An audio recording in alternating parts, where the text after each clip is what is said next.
me when I lived in Key West, Florida, before I met him. I was widowed for 14 years before I met Roger. And Jimmy Buffett was my neighbor in Key West, Florida. And he loved my husband. His name was Jimmy too, or Jimmy as well. But anyway, that's what that picture is doing there. I'm from Grand Junction, Colorado. That's where I lived when I met Roger. After my husband died, I came back to Colorado because my support system was here, my family. And they came up in 1999 to, oops, wait a minute, I went the wrong way, sorry. Jodi, speak up. I said I went the wrong way, sorry. Oh. I'm not sure I'm doing this. It's not working now. No. We're not too computer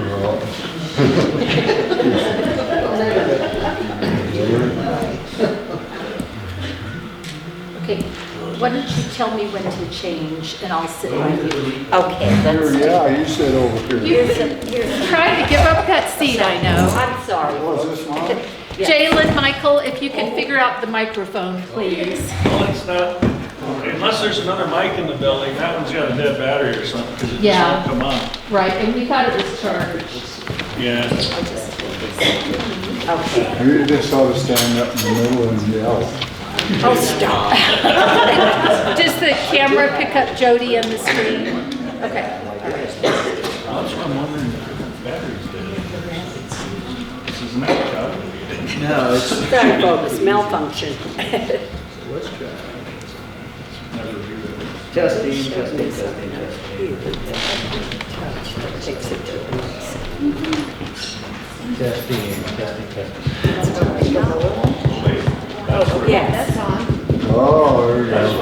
And this was November 20th of 1999. I came up here for the 4th of July of that year Hello? with my Fix the cousin. microphone. All right.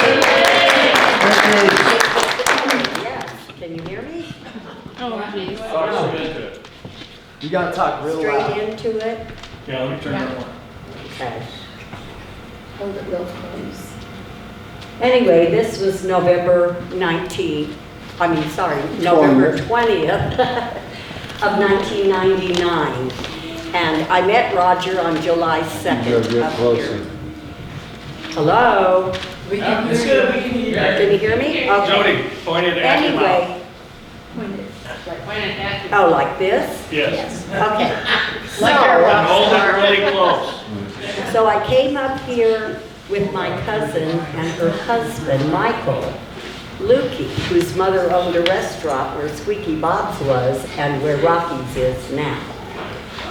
And anyway, he took us directly to the Kickapoo Lodge, where Roger he knew was. And my cousin introduced me to all these guys, Dave Dilley, Pablo, Townley. They're all gone now, but they were friends of Roger's for years. And anyway, my cousin Michael said to me, I want you to meet my friend Roger Young. And I looked up at him and I said, boy, aren't you a tall drink of water. 4 months later, I was married to that tall drink of water. And that's what this slide is about.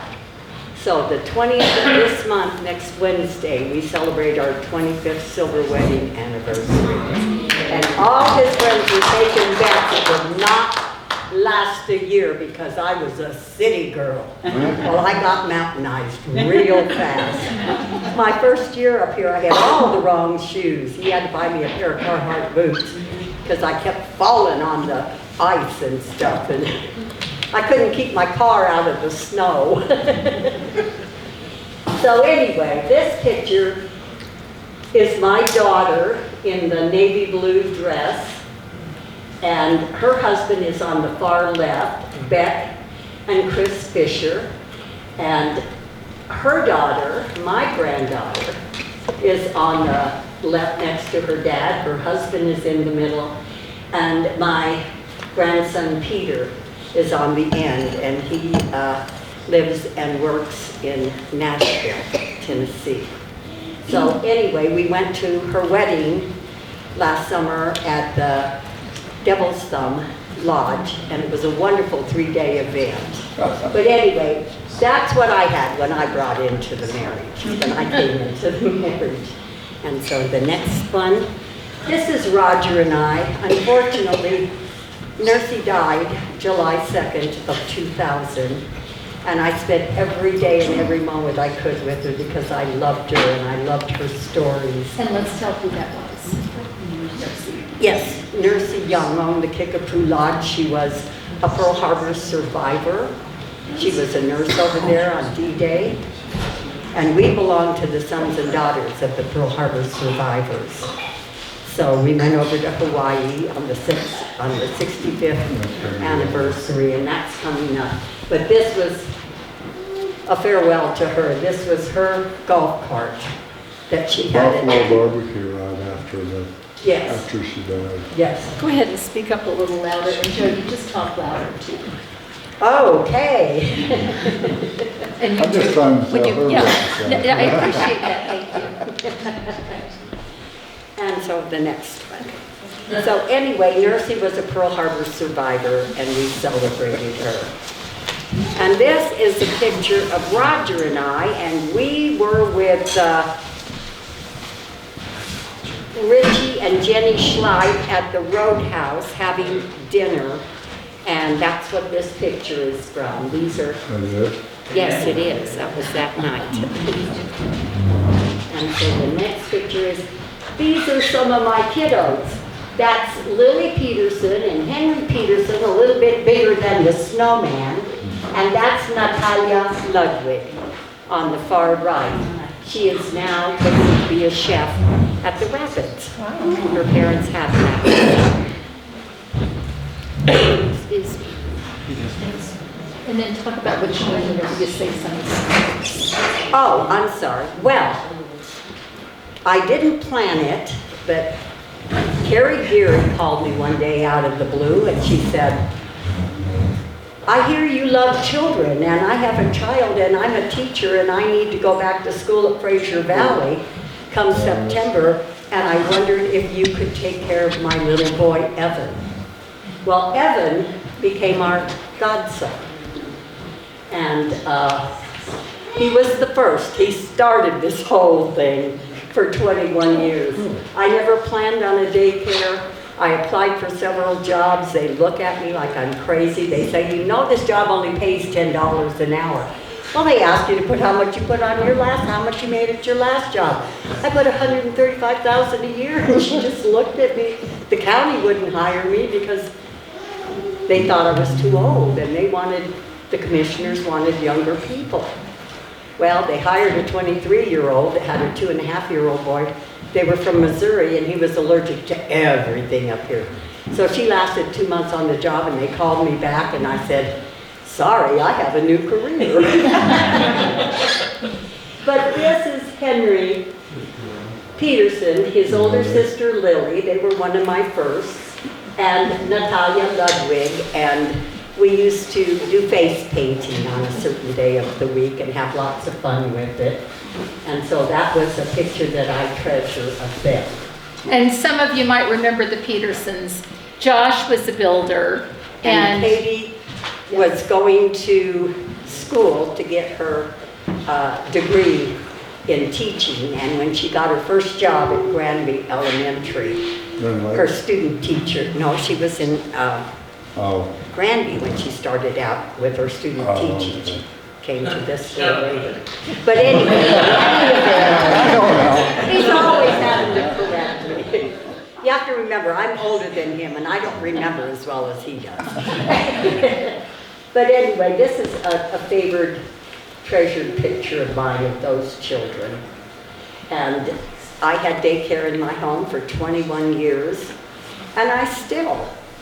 Sarah Shabbat will call me and say, we have a chamber meeting tonight, Graham. Could you come and watch the kids for us, you and Tato? I said, yeah. And my kids always called him Tato. And I don't know where that came from, because I'd say, oh, look, Roger's home, when he'd get off work early in the summer. In the And winter. in the winter time, and he'd come and I'd lose all control, because those kids were all about Tato Roger. And so, anyway, that's me. I love gardening. I don't know why I had that smile on my face. The last kid had just gotten picked up from by their parents, and I know I have to go in and start dinner for my husband, and I'm missing the kids already, and I've had them already for 9 hours that day. That's how much I loved him. I hated to see him go. And this is Roger and I. We attended a gala at Jean-Claude's Caroline's restaurant when they used to have those galas that the Molinexes put on, and we had more fun. We went to 3 of them, and it was great fun. And that is Roger and I over at Rocky's. It was called Max and Teas at the time. Tatiana and Max, I had their little Russian princess, Natalia, and they treated us to a wonderful dinner there one night. So, and that's Roger and I in Hawaii when we went over in 2006, and for the Pearl Harbor survivors' 65th anniversary. And could you tell us a little bit about that? Yes, it was in Honolulu, Hawaii, and we were celebrating the 65th anniversary of the Day of Infamy, and it was quite enlightening. Women dressed up like they did in the 40s with their hats, and strolled around like it was the 1940s, and handed out information about the Day of Infamy and what have you, and we got to look over and see where the USS Arizona was sunk. And by the way, if any of you don't know this, the flag flies over the town of Grand Lake every 4th of July and every Veterans Memorial Day. Day and Veterans Day. She dedicated that flag to the town of Grand Lake. Nursey did, his For mother. Memorial Day. Shh, Memorial Day. One of those days. It was Memorial Weekend. Okay, on Memorial Day, yes. And every Memorial Day, they fly that flag here in the town park. And she dedicated that flag. It flew over the USS Arizona. And so I know this is really about you two this evening, but could we just touch on her experience at Pearl Harbor? Yes, in fact, Let's talk a little louder. the night that, no, the day that the attack came, she was off duty, and she had just done all her laundry, and her nylons and underwear and everything were hanging on a clothesline on the porch of the place they lived in, her and her other nurse friends. And anyway, they came and got her, and she had a tube of red lipstick in the pocket of her nurse's uniform. She put her nurse's uniform on. It wasn't quite dry. She had no underwear or stockings because they weren't dry either. And she said to me, she says, boy, those soldiers, I don't know what they would have thought if they knew I was administering to them without underwear. She was funny, but I miss her terribly. She's been gone now 14 years, 24 years. Boy, I can't talk and I can't add either. But anyway, she was a central figure in this town for many years. Roger's mom was quite a character, for She sure. was. She Yeah. was. Hey, Jodi. Yes. Can you turn your mic on? I'm having a hard time hearing you. You have to hold it right in front of your mouth. Right in front of my mouth like this. Can you hear me? Okay. All right, It sorry. won't turn up any louder. I don't know what the deal is. I don't either. And this is Evan Jodi, Geary. Jodi, Is Carrie Geary's, in front of your mouth the whole time. okay, Evan Geary is Carrie Geary from the Grand Lake Lodge, who was married to Mike Geary. their one and only child, and he became our godson. And he's in Italy right now studying in Florence. And I got a text from his dad, and he went over to visit him this past September. And I'm just so happy that he had that opportunity to study abroad. But he's now a grown man, and he has hair longer than Roger's, and he's blonde, just like he was there, and he wears glasses. And he said to me when he called me in June, before he went over to Italy, he said, "You and I have something in common." And I said, "What's that, Evan?" He says, "We both wear glasses now." But that's Evan Geary from the James family, and this is his grandparents. Well, no, Sue was his grandmother, but Bob, whom she married later in life, was his step-granddad. So you all recognize Sue James from the Grand Lake Lodge on the right here. And then that's her daughter, Carrie, on the far And her left. husband, Mike Geary, Yeah. who also wrote a book here that I think Ava sells in her shop about Grand Lake. Avis The history did of- sell in her shop. Right, exactly. Yeah, and Oh, is so, Ava's here? yeah. Oh, right. You saw her over there. And while we're on that topic, Michael Geary does have a fabulous slideshow. And I don't know if any of you ever saw it 25, 30 years ago, but Scott and I did, and it's fantastic. And so he will be our speaker this summer. He lives in Fort cool. Collins, so he wants to wait till Trail Ridge opens. But it's all about the history of Grand Lake, and it's the history as far as the land as well, more than the people. And one of the things that's interesting is he has slides of, he talked about there was a fire down at the East End, and now all those pictures are coming back to me. Anyway, that'll be fascinating, so that's something to look forward to this summer. Totally professional Great to slideshow. know. Great to know. Yeah. Oh, They were very dear and close to us. We got very close to many families here. Bob and Lisa Simpson, their daughter Tiger Lily, is our goddaughter. So we got a godson and a goddaughter out of all these kids that I had over 21 years. And I think the last count was 37. And this is at Sue James's house on the lake. And Evan has a t-shirt on that says "Millionaire in Training." And these are Reed's children. Hope, Susan, Kate, that's me between them. And that's little Brownlee. They're going like this. But anyway, that's them. And this is Henry and Lily at my house. And this is Katie and Josh Peterson and their children when they came to visit us after they left here. And they've been gone since 2011.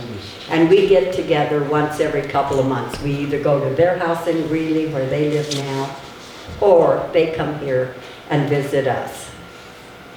And this is them when they entered preschool. It's very sweet. A lot of these parents have sent Jodi their school pictures over the Throughout years. all the years, Yeah, yes. I think that's just charming. Yes, it is. They're all over our Now house. they're- And this is Katie and Josh and Lily and Henry as grown-ups. That's last year, and that was from 2019. Yeah.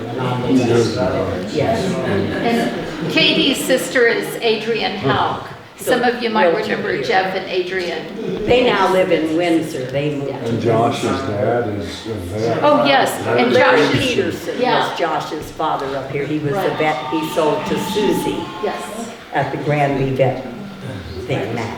So, yes, thanks. yes. And this is a picture that Tiger Lily sent to me. And look what she wrote on the back. To Grandma Jodi from Tiger Lily. And she made a little snowman and lots of She was just precious, and she still is.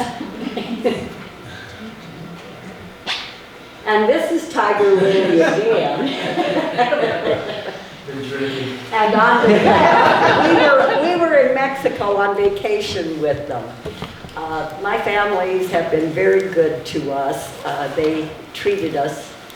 Roger had never been out of the country, and he loved it. And this place that we stayed in, every morning we go in for breakfast, and the maitre d' would greet Roger with a shot of tequila with a worm in it, and I had It was good. and he downed it. So anyway, she is on the mantle above a fireplace in the main dining room. She was exploring. So Jodi's children turned out great. Tiger Lily, would you stand up for us? Thank And Tiger Lily now just graduated a few weeks ago from EMT school, and she's now searching for a position. So, Ideally here. ideally here, Yes. would be nice to keep her close to home. Yes. And this is Ashlyn Munn, Scott and Tanya Munn's daughter. And she was a real little pistol, a handful, and I adore her. And she's now 12, almost ready to become a teenager, and Scott and Tanya are scared to death. But anyway, she was one of ours too. And this is Evie and Axel Arnson, Sarah Shabbat and Mike Arnson. Sarah Shabbat, who has Mountain Soul Wellness here on the boardwalk, and he is a fireman at the firehouse here locally. But these are my babies. The last ones we had. Yeah, they were the last ones we had. In 2018, I got very sick. I had a diverticulitis attack and ended up in Frisco at the hospital having surgery, and it almost took my life. But I'm here. God has me here for a reason. I don't know what it is. Maybe to keep taking care of these babies that come along. I don't know. I want them. And this is Mike and Sarah, and Axel, and he was a baby. And I think John Williams was the photographer who took this picture. Oh, nice. But yes, they had him done. And our families have been so good to us. I was taking Evie for a walk. She was about maybe 18 months old. And Sarah come along, and so I picked her up and walked into the driveway, and Sarah took her camera out and took this picture. And I didn't even know she'd taken it.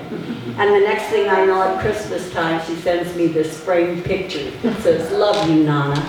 So she was about a year old. She was born in May of 2015. So that's the two cowgirls.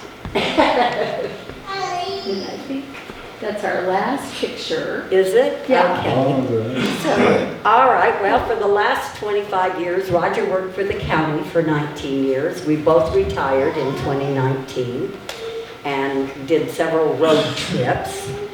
And Roger gave me a scare. One day they called me up and said they thought he'd had a heart attack on the job. So I rushed over to the clinic, and they were loading him up in the back of an ambulance, and I drove all the way to Denver to St. Anthony's Hospital. And by the time I got there, the doctor met me and she said, "We did an enzyme test on him. You know, when someone has a heart attack, it shows up, and these enzymes show up in the blood work. He didn't have a heart attack, but he passed kidney stone." And yeah, I thought I was going to be a widow again. It scared me to death, and I had to call everybody and say, "Come get your kids, you know, something's happened." And they all did. And the same thing happened the weekend that I got sick. I was running a temperature of 104. Roger took one look at me. We had Evie and Axel overnight because Mike was at all the mothers were at a yoga retreat in Florida. Sarah was there. Tanya Munn was there. Several other mothers, and I had to call them all. He says, this is what's going to happen, Jodi, and I don't want any talk back.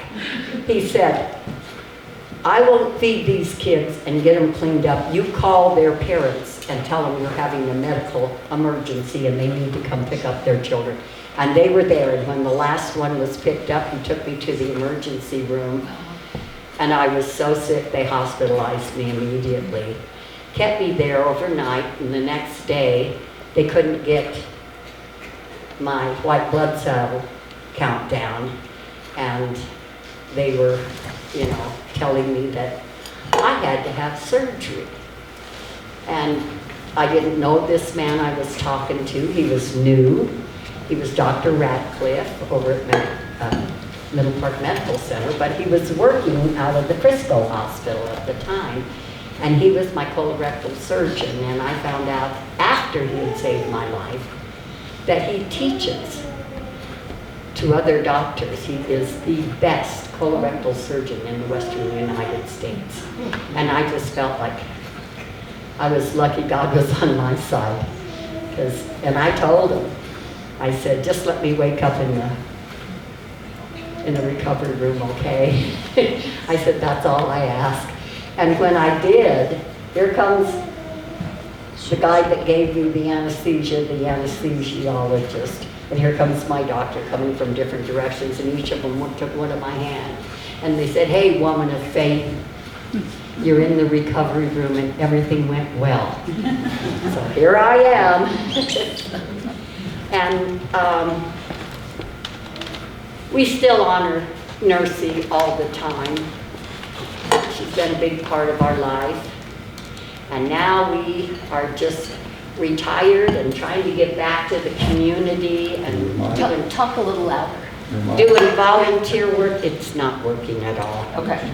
But anyway,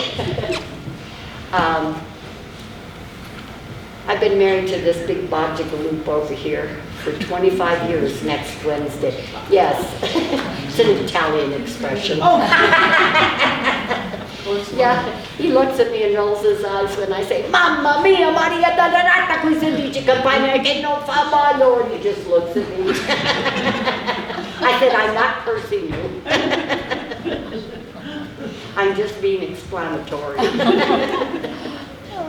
But anyway, I have loved living up here. One of the desires of my heart was to someday live up here. I used to come up here all the time when I was in my 20s. I had an old Ford Woody station wagon, and I would bring 6 of my friends up from Denver, and we'd go skiing up at Idlewild. And I never did meet him during those days, or who knows, we might have had a pack of kids. But anyway,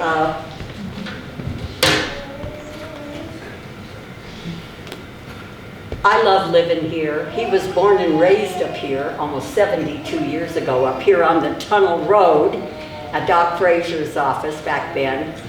And the only vehicle on the 10th of December of 1952 that they could get started in the whole village was the town plow. That's how they went and picked Nursey up to take her to the clinic for him to be born. Wow. And that's how they brought him home. So he plowed these roads up here in Grand County for 19 years, so he came by it honestly. And I remember when we first got married, he was working for Enley Fuel, driving a big old tanker semi-truck, a Peterbilt. And Nursey would call me up and she'd say, Jodi, she says, what are you doing? And I said, oh, I'm just tidying up the place. She said, well, when you're done, can you come over here? We need to wear this carpet out praying for him. He's dragging that bomb around, coming over Bertha Pass. And I said, okay, Nursey. So she used to claim that we wore the carpet out, walking back and forth praying for his safety when he was driving that fuel tanker. And then in March of 2000, his friend Paul Townley called him and said, hey, they've got an opening at the county, and they need a good hand. Is it okay if I put your name in the hat? And Roger said, yeah. Next thing I knew, he was plowing for the county.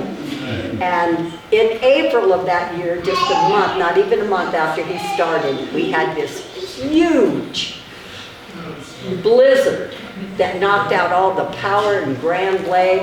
It blew a transformer down on County Road 46. I thought it was Armageddon. I mean, there was just fire everywhere and downed wires in the roads and stuff. And I'm just going, oh my God, what did I get myself into? And here we are in our little cabin on County Road 46, a little 574 square foot cabin. And we had a stove, an insert that burnt wood. And we brought Nursey to our house because she had no running water and no lights. And we had running water, but no power. And she was on oxygen, so she came and stayed with us for a couple days. We took everything out of the freezer, put it in coolers, and parked it in a snowbank on the side of the house. But anyway, it's been an adventure. We've traveled and enjoyed it, and I'd do it all over again. He's the love of my life.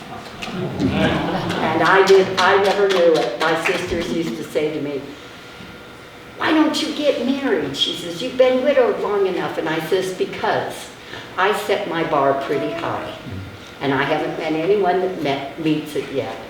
And then the night I met him, I knew that someone had met that bar. My mother said to me when I was young, before I married the first time, she said, you watch how a man treats his mother, because if he treats her like a queen, he'll treat you even better. But if he doesn't, then he's not for you. And I remembered that because he was very good to his mother. And I admired him, and so I gave up my life on the Western Slope to move here because I didn't want him to leave Nursey because she was at a time in her life when she needed her son. So I moved up here and I have never regretted it. There are times when the snow keeps coming down and I keep thinking, what have I gotten myself into? That first winter we were married, it snowed incessantly for days on end. And I couldn't keep my car out of a snowbank or my feet on the I said ground. about this far off the ground. It was a Honda. Oh yeah, I had all the wrong clothes, all the wrong shoes for this, In the wrong car. and the wrong car. I had a little Honda Prelude. I kept getting caught, stuck in the snowbank, have to call somebody to pull me out. $30 every time. So anyway, we got through that, losing Nursey. That was so hard for us. I never dreamt that would happen, but she fell on her front porch and broke her hip. And I remember when we got the call, we were getting ready to go to church, and Richie Schleit called us and told us what had happened. He was with the EMTs at the time. Sure. And so we went directly to the emergency room, and we walked in there, and she's sitting up there on a gurney, and she said, this woman came in and she says to Nursey, she said, and what do you do? And she said, I run a house of ill repute in Grand Lake. And I said, what? I said, they must have given her drugs. But she was funny. She had all the nurses and doctors laughing, and but she was really quite a character. Yeah, Nursey's home is just across the Rainbow Bridge where it says Kickapoo Lodge. It's that big home right on the channel. It's an older home, but that's her house. That's where Roger grew up. Yes, exactly. Yes. Well, Roger, do you have any stories for? Oh, Avis has a question. Well, it's sort of a little bit of a tale, if you don't mind, Roger. No, go for it. Go ahead and tell it. Yes, I was privileged privilege to do the oral history of nursing. And she was an incredible character, but the lasting image I have of her, she was on oxygen. And we were sitting looking out the window, and we were talking about the fact that she had been a Rockette in New York City. Yes. And I believe she was the first in the line, the tallest. She was on oxygen. She got up, twirled her little cord around, and proceeded to show us the steps that she had done for Rockettes in New York City. An absolutely incredible image of bravery and fun and joyfulness. And I get tickled every time I think of the story she told me about the day of infamy. This Japanese plane was flying low. Yep. And she was at Tripler Hospital, and she went out onto the porch to take a break. And he was flying low, and she did this to the... She did more than that. Oh, yeah. Yeah, she did. But anyway, yeah, both hands. And then this to that Japanese pilot. But anyway, she was a character. And I miss her, and she'll always be a part of Grand Lake. And You should finish the story about the lipstick. She was a oh hero. yes, I She was an started to absolute tell hero. you. She would mark Saved the lives. time that she would give them morphine. Yeah, so they didn't get overdosed. In military time with a red lipstick, so nobody else would come along and give them another shot of morphine or give them too much morphine. But she told me, she says, I wore that tube of lipstick off out in 2 days. Because I was having to administer to these guys, and we have a picture of a pair of scissors that was on her dining table for years that she had used. There was a young soldier there, and his wrist was ripped off, and she had to cut it off, and the surgeons reattached his, and he was scheduled to come to the Kickapoo that summer. Wow. And they came anyway, and we met them, and I gave him that pair of scissors, and he took a picture of it and the story about those scissors and his hand, and he sent us it in a frame, and I thought, I'm glad I gave it to him. Right. Because it meant something to him, you know, it saved his hand. But anyway, she had all kinds of stories to tell. And Richard Schleip and Roger got into a fight out here in the park one day, and she just made him a beautiful new shirt. She sewed a lot and made a lot of his shirts. No, it was just a new shirt. Oh, I thought it was one that she had made. Okay. Oh.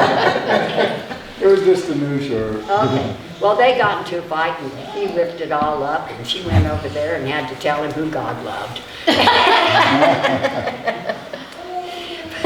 But she said, he just ripped it to shreds, and she said, I took Roger home and sent him home, and I hope I never Beat see the crap him. out of me before she got me home. Well, Roger, do you have any more Richard and Roger stories? Or? Oh, well, we don't want to talk about Oh, sure we do. Richard's back there. I know he's back there. I'm sure they No. got into all kinds of trouble when they were young. Just a couple? Richard, PWI on Mustang?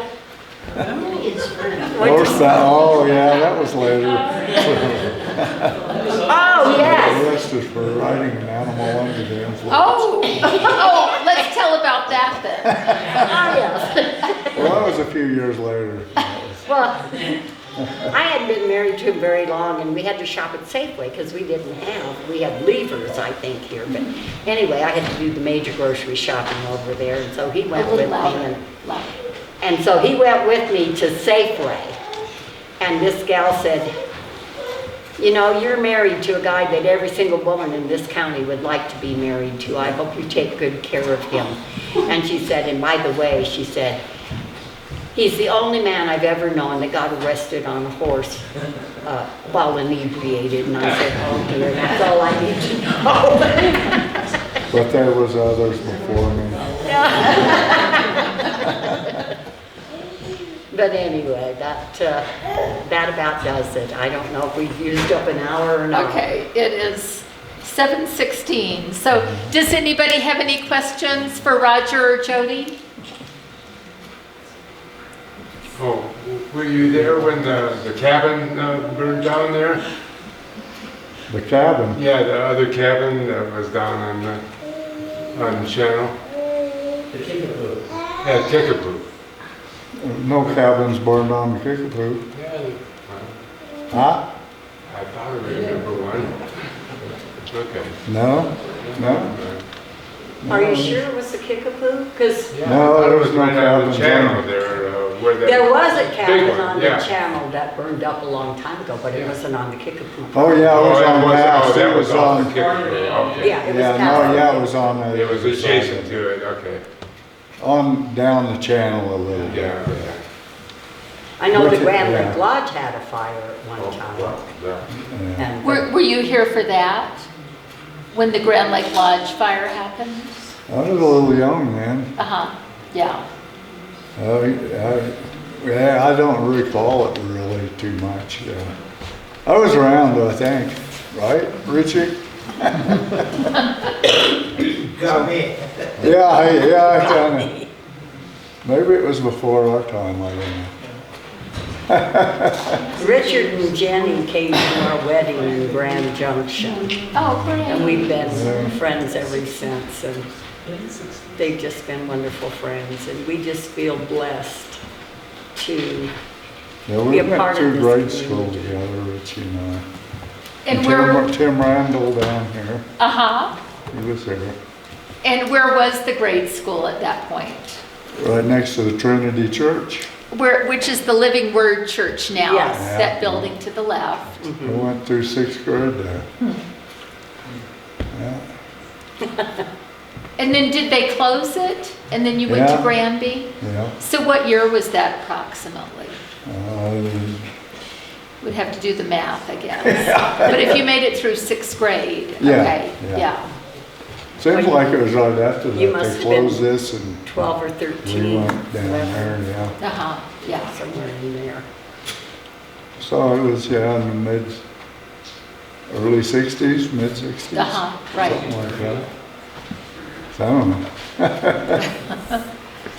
And Somewhere in then we there. lost the school back then, and then they opened the new one around 1980, Right. Right. which is no longer, but yeah, so that's interesting, yeah. Yeah, it was cool. We had our own ski hill there with a rope tow. That was pretty nice. Yeah. Him and Richie used to come to movies here in Yeah. this building. We even worked here for a little Years bit. ago, Richie this did. was a movie theater at one time. Yeah. How big was that first school? Well, it's still there. No, the one before that one. How many students was it? I was just curious. Oh, shit, I don't know. It was, oh, excuse me.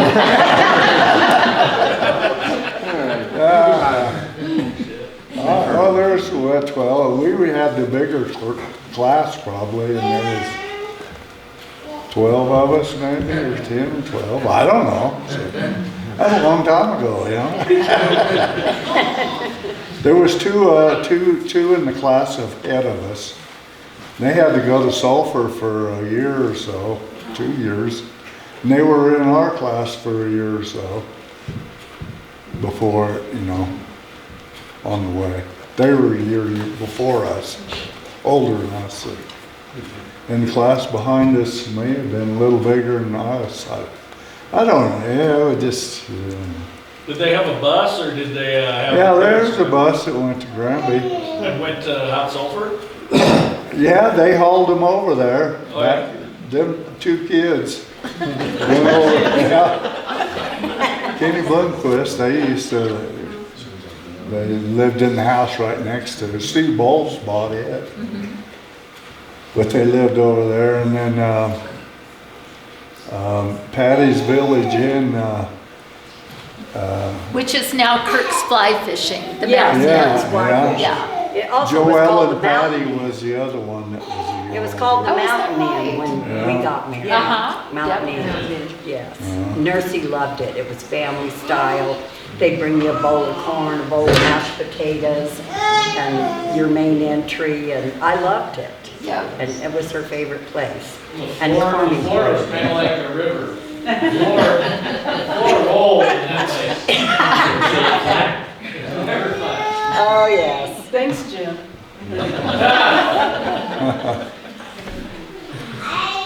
This town has changed so much just in 25 years that I've been up here. I mean, the corner cupboard is gone. I cried when that went because I remember when I was in my 20s. I mean, there was so much history here, so much rich history. And I love that it was just right at the mouth of the Rocky Mountain National Park on the west end, and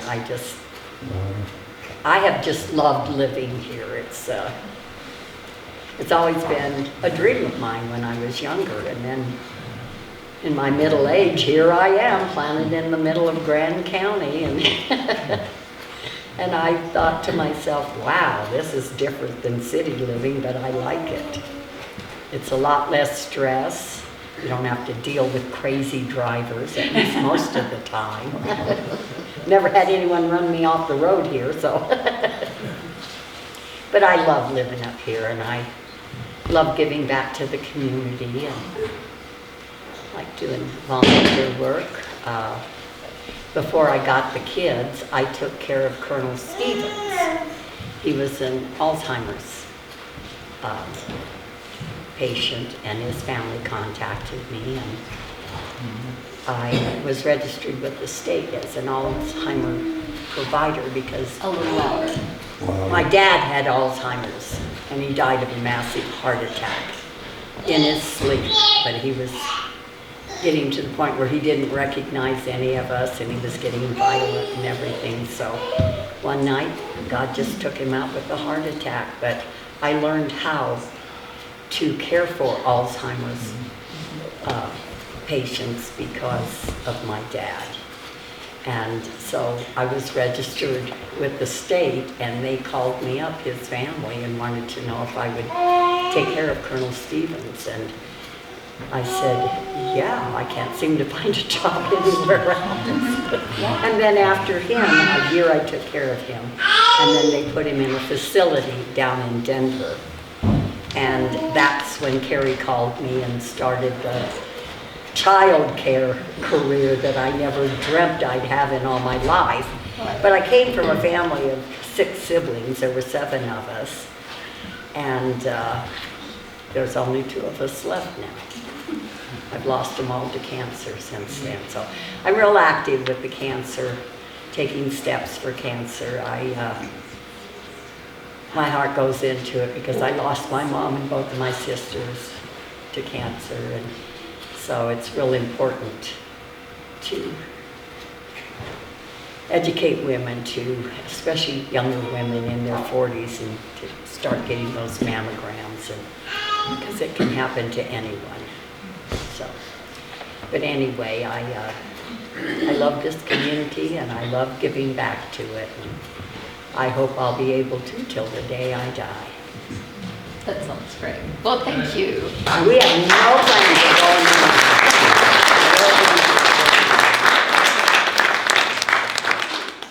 on. We sure appreciate it. Thanks. Remember, you've got the water down there. Oh, thank you. And just a couple of things to look at before you leave. You've seen that they're actually working on the new marquee outside. And so it's happening after all these years. So there's a rendering of it right behind you there. You can take a look at what it's going to look like with all the animals around the arch. That'll be great. And then to the right of it, Bob Scott was cleaning up today, and he found a map of Grand Lake in 1946. And it shows all the different businesses that were here in 1946. Oh, wow. And it's fascinating. So I've just got one copy back here, but I promise next time in December I will bring a whole stack because you'll all want one. It's really something. So feel free to take a look. Young made? What was that? Is it the one that Fred Young made? Oh, well, would you know if it was your dad's handwriting? He has a lot of Let's find out. The map Homes back and there. people's homes and stuff like I that. doubt that my dad built no map. No, I don't. I wouldn't think so. He drew one, I think it was 42 or 46. Well, they didn't come up here till 50. Do you They bought the recognize? Kickapoo in 1950, so they didn't do none of that. No, they bought the before that. Kickapoo in 1950, so in 1946, they weren't even around here, they were in Texas. Well, how did they buy the Kickapoo? How did they find They out were it up here was? looking for a cattle ranch, and Really? somehow they Yes, run and it was across the Kickapoo. and- What is it, nursing? It was a fly fishing camp, is what Oh, it was. and the house and the fishing. cabins, were they all Yeah, there? they were all right. They were not winterized, well, they still not. Right, yeah, yeah. But But, they didn't have, bathrooms or water, running water, nothing back then. Or heat. Roger, what happened with the Kickapoo after Mercy passed? What'd you guys end up It's doing? still sitting over there. I know, but, The Well, Baltzes bought it. Steve Baltz bought it. Steve and Marty Baltz bought right, it. right, right. And they turned it into a retreat. He owned a bank in Denver and he used it for his employees. And they A would come up retreat for here. his employees, which never happened too much. But Right. he dumped a couple million into the cabins and the lodge and stuff, so remodeled everything, and now it's just sitting over there. New docks, everything, so if your folks ran it, like, did you clean cabins, check people Oh, I in? did my share. of Yeah, that and okay. stuff, yeah. Yeah. It was, Shovel the roofs in the winter and yeah, stuff, firewood, all that, yeah. right. Lot of chores. Yeah, Uh-huh. that's always fun. Lot The of little dis- grass that we had down there in front of the cabins. Uh-huh. There's a lot of, Mostly when he was a kid though, he's got a whole collection of old Tonka toys that are rusting because he'd run them down into the channel and forget they were there and leave them there for weeks on end. Then he decided he was gonna recover them. That would do it, And yes. Mercy saved them under the porch and we found them after she passed. And he's got them all in display. In the playroom, what I call the playroom, where the children all gathered. Right. And they loved his collection of old. Oh, I bet, the Yeah, trucks. they always, can you get that one down? Please, Grandma, get that one down. Well, thank you again so much. You bet, you bet.